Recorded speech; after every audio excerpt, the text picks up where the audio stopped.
Hello guys, welcome back to my YouTube channel Nidhi Sharma SMS. Myself Nidhi Sharma. I am pursuing my BSc Nursing from SMS College Jaipur.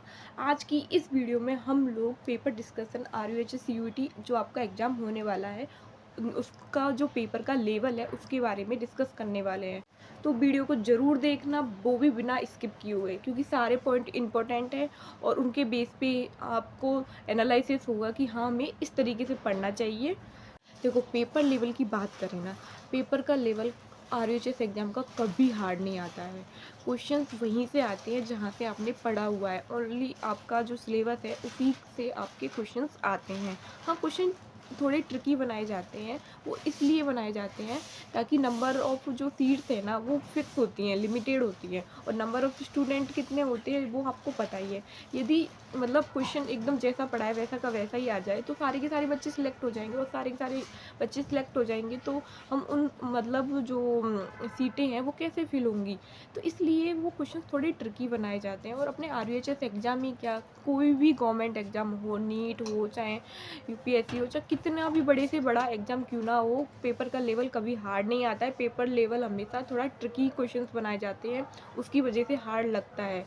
वो जो मैंने बताया कि number of student ज़्यादा और सीटें limited होती है, इस वजह से वो क्वेश्चंस ट्रिकी बनाए जाते हैं। अब प्रीवियस ईयर के बेस पे अपन बात करें पेपर लेवल की, तो देखो, जब मैंने 2022 में पेपर दिया था ना, बहुत इजी क्वेश्चंस आया करते थे, मतलब इतने हार्ड नहीं आया करते थे।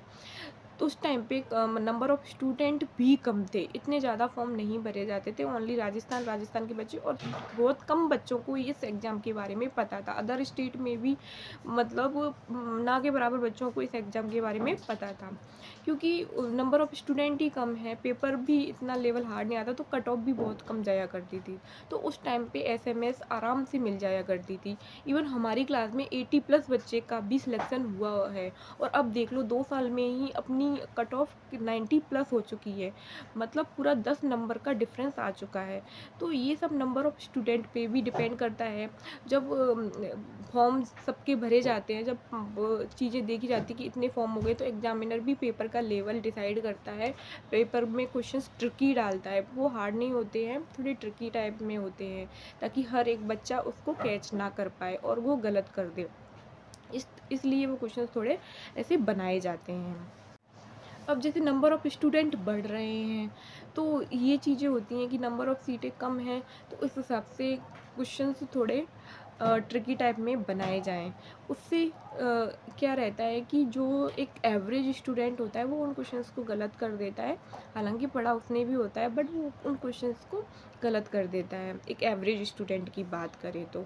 अब देखो, जिसने सारा सिलेबस पढ़ रखा है, जिसको सब कुछ आता है, उसके लिए तो कैसा भी पेपर बना दो, उसका सिलेक्शन, उसका हाई रैंक नहीं तो उसका सिलेक्शन तो श्योर ही है। जब तुम अपना सिलेबस कंप्लीट कर लोगे, सारे MCQs प्रैक्टिस कर लोगे, PYQs कर लोगे, तो तुम्हारे लिए पेपर का लेवल ही डिसाइड नहीं होता, तुम्हारे लिए तुम्हारा सिलेक्शन श्योर ही रहेगा। क्योंकि भाई, तुमने जब सिलेबस ही कंप्लीट कर लिया है, कुछ बचा ही नहीं है, तो तुम्हारा सिलेक्शन कोई भी नहीं रोक सकता। तो ये सारी चीज़ें होती हैं पेपर लेवल में। जैसे ही मैंने बताया, 2022 के अंदर पेपर इजी था, 2023 में भी इतने क्वेश्चन हार्ड नहीं आए थे, लेकिन 2024 के अंदर थोड़े ट्रिकी क्वेश्चंस आ गए थे, जिनकी वजह से बच्चों को थोड़ा हार्ड पेपर लगा, बट हार्ड भी नहीं था, वो मॉडरेट टाइप था। और स्पेशली हिंदी मीडियम वाले बच्चों के लिए ये प्रॉब्लम आ गई थी कि कुछ टर्मिनोलॉजी इंग्लिश की यूज की गई थी उस पेपर के अंदर, इसीलिए उनको 2024 वाला जो पेपर हुआ था वो थोड़ा सा हार्ड लगा। क्योंकि अब हिंदी वालों ने तो हिंदी में चीज़ें पढ़ रखी हैं, वो उस इंग्लिश की टर्मिनोलॉजी की वजह से वो क्वेश्चन गलत करके आ गया था, इस वजह से उनके मार्क्स कम आए थे। तो काफ़ी सारे बच्चों को ये लगा था कि पेपर हार्ड आया था, बट पेपर का लेवल कभी भी हार्ड नहीं आता है, ये आप अपने दिमाग में अच्छे से रख लो। आप बस अपनी स्टडी पे ध्यान दो, अच्छे से क्वेश्चन प्रैक्टिस करके जाओ, क्वेश्चन बहुत ईजी ही आएंगे। और थोड़ा हिंदी मीडियम वाले बच्चों के लिए स्पेशली ये है कि वो थोड़ी थोड़ी, अभी तो देखो लास्ट टाइम है तो इतना ज़्यादा नई टर्मिनोलॉजी याद की जाएगी, बट फिर भी क्वेश्चन प्रैक्टिस करते टाइम उसकी थोड़ी सी साइड में इंग्लिश की टर्मिनोलॉजी भी ज़रूर देख के जाएँ। तो ये मेरा हिंदी मीडियम वालों से थोड़ी रिक्वेस्ट है कि वो थोड़ी इंग्लिश टर्मिनोलॉजी, ताकि बाद में एग्ज़ाम के टाइम पे उनको दिक्कत ना आए, और एग्ज़ाम दे के आएँ तो उनको वो चीज़ें हार्ड ना लगे। तो आराम से अपनी पढ़ाई करो, पेपर लेवल का ज़्यादा मत सोचो, पेपर का लेवल ईजी ही आएगा, ईजी टू मॉडरेट आएगा, बस थोड़े क्वेश्चन ट्रिकी हो सकते हैं, इससे ज़्यादा कुछ नहीं होगा। वही एनसीईआरटी ओरिएंटेड सिलेबस में से आपके लिए क्वेश्चंस बनाए जाएंगे। आप जो जहाँ से पढ़ रहे हो, जो क्वेश्चन सॉल्व कर रहे हो, उसी के बेस पे बस आपने जो क्वेश्चन सॉल्व किए हैं ना, उनमें से थोड़े डेटा चेंज होकर के क्वेश्चन आएंगे। तो बस कंटिन्यूअस रिविजन करते रहो, एमसीक्यूज प्रैक्टिस करो, पीवाईक्यूज प्रैक्टिस करते रहो और अपना टेस्ट दो, टाइम निकाल के टेस्ट ज़रूर दो, हफ्ते में 2 टेस्ट ज़रूर दे लो अपने। तो इससे आपकी तैयारी खूब अच्छे से हो जाएगी। बाकी एकदम दिमाग को रिलैक्स करके रखो कि तुमने जो पढ़ा है उस पर विश्वास रखो, अपने आप पे विश्वास रखो कि मेरा पेपर अच्छा ही जाएगा। तो किसी भी चीज़ की कोई टेंशन लेने की ज़रूरत नहीं है, बस अपना ब्रेक ले करके पूरा टाइम अपनी पढ़ाई को दो। और आज के लिए इतना ही, और मिलते हैं नेक्स्ट वीडियो में। नेक्स्ट वीडियो किस टॉपिक पे चाहिए मुझे कमेंट में ज़रूर बताना।